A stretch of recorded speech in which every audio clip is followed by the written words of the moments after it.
Con la finalidad de seguir conociendo las diferentes estructuras del miembro superior, desarrollaremos la inervación del miembro superior a partir de la descripción del plexo braquial.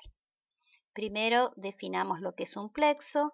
Es una red que se desarrolla a partir del entrecruzamiento o anastomosis de ramas que pueden ser vasculares o nerviosas. En el caso del plexo braquial, este es un plexo nervioso, ¿sí? Se van a reunir o se van a anastomosar ramas nerviosas que van a garantizar la inervación, tanto sensitiva, motora como vegetativa, de la cintura escapular y del miembro superior. Si hablamos de ramas nerviosas, es un componente del sistema nervioso periférico que establece conexión de todas estas estructuras del miembro, en este caso el miembro superior, con el sistema nervioso central. Para conocer cómo es la conformación del plexo, vamos a partir de un esquema. Lo van a encontrar en la página 31 del módulo 2 de trabajos prácticos, el módulo de músculos, y vamos a ver que el plexo se organiza a partir de las raíces nerviosas que se van a reunir, anastomosar y van a formar troncos primarios o troncos solamente, como algunos libros lo definen, y luego se van a volver a entrecruzar o anastomosar y van a formar troncos secundarios o cordones, como también se puede encontrar con esa denominación. Para entender lo que es la conformación del plexo, es importante tener el conocimiento básico de cómo es la conformación de un nervio raquídeo. El nervio raquídeo es un nervio periférico, sale del estuche óseo que le da la columna vertebral, la protección a la médula espinal que está dentro, que es uno de los componentes del sistema nervioso central, y que al reunirse las dos raíces, una motora y una sensitiva, forman un nervio mixto. Este nervio es periférico, forma parte del sistema nervioso periférico. Este nervio mixto se divide en dos ramas, en una rama anterior o ventral y una rama posterior o dorsal. Ambas son mixtas, motoras y sensitivas. En el caso de los plexos que garantizan la inervación de las extremidades, hablamos de la anastomosis de las ramas anteriores. Acá voy a mostrarles distintas imágenes para ver la distribución del plexo, saliendo de la columna, la reunión o anastomosis que se entrecruza. Acá está por encima de la primera costilla, esto es a nivel del cuello, por encima de la clavícula, y una vez que pase debajo de la clavícula se va a acercar al hueco axilar para dividirse en ramas terminales, terminales. Acá en otro esquema, la columna, la salida de las raíces, pasando por los músculos, en un espacio de unos músculos que se denominan escalenos a nivel del cuello, entre el escaleno anterior y medio. Los troncos primarios por encima de la clavícula, acá tienen la clavícula. Luego se van a hacer otro entrecruzamiento debajo de la clavícula, pasando también por debajo del músculo pectoral menor, formándose los troncos secundarios o cordones, y luego ya acercándose al hueco axilar para dividirse en ramas terminales. Acá otro esquema en colores para la misma disposición. Y aquí con el paso con la clavícula seccionada para reconocer un espacio del plexo braquial con las raíces y los troncos primarios por encima de la clavícula, supraclavicular, y el entrecruzamiento y división luego en troncos secundarios o cordones, ya pasando debajo de la clavícula hasta llegar al hueco axilar para dividirse en ramas terminales y estar acompañado de los vasos. Bueno, desarrollaremos entonces la configuración del plexo braquial. Vamos a partir de las raíces. Dije que se forma de la anastomosis de ramas anteriores, en este caso de las ramas anteriores de los nervios cervicales, 5, 6, 7, 8 y el torácico 1.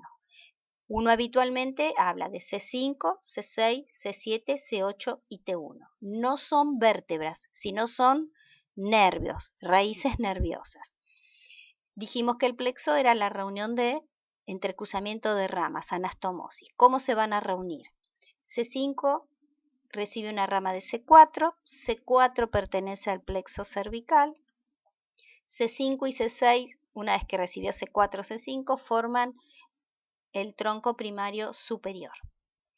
C7 solo forma el tronco primario medio y C8 y T1 forman el tronco primario inferior. Esto estamos a nivel del cuello, por encima de la clavícula en los troncos primarios. Cada tronco primario se va a dividir en rama anterior y rama posterior y se van a volver a entrecruzar. ¿Cómo es la disposición? ¿Cómo es la configuración? Las ramas anteriores del tronco primario superior y medio forman el tronco secundario anteroexterno. Como son ramas anteriores, se va a conformar un tronco o cordón anteroexterno. La rama anterior que quedó sola, que es del tronco primario inferior, forma el tronco secundario antero, fíjense que también es anterior, anterointerno o también llamado cordón anterointerno. Quedan las tres ramas posteriores de los troncos primarios y van a reunirse para formar el tronco secundario posterior. Por lo tanto, hemos visto la organización de las raíces que se reunieron y formaron troncos, luego se vuelven a entrecruzar y forman troncos secundarios o cordones. A partir de esta configuración vamos a poder reconocer que de las raíces de los troncos primarios y de los troncos secundarios o cordones van a surgir nervios que van directamente a músculos, nervios solamente motores, y eso se los llama ramas o nervios colaterales. Los vamos a empezar a conocer.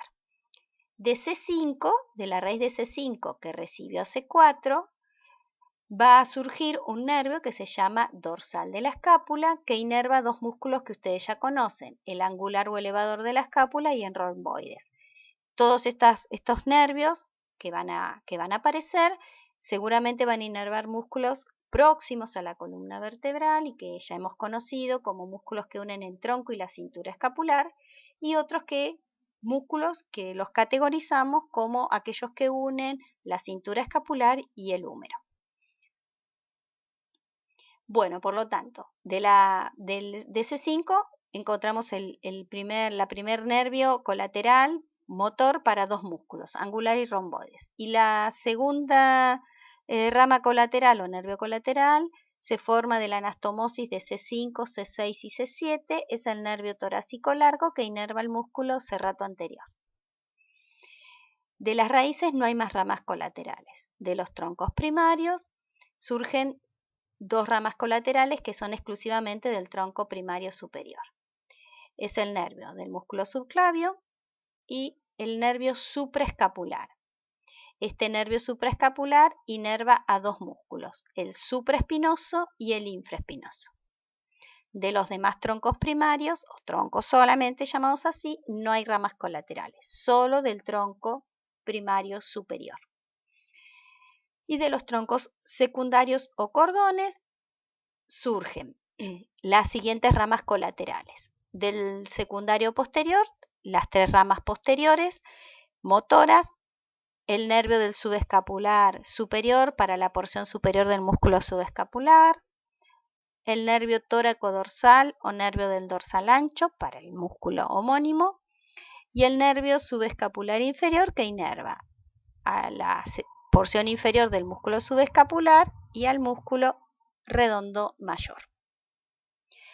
De los troncos secundarios anteriores se forman del antero interno, se forma el nervio del pectoral menor y una rama interna se une con una rama externa de los dos troncos secundarios y forman el nervio para el músculo pectoral mayor.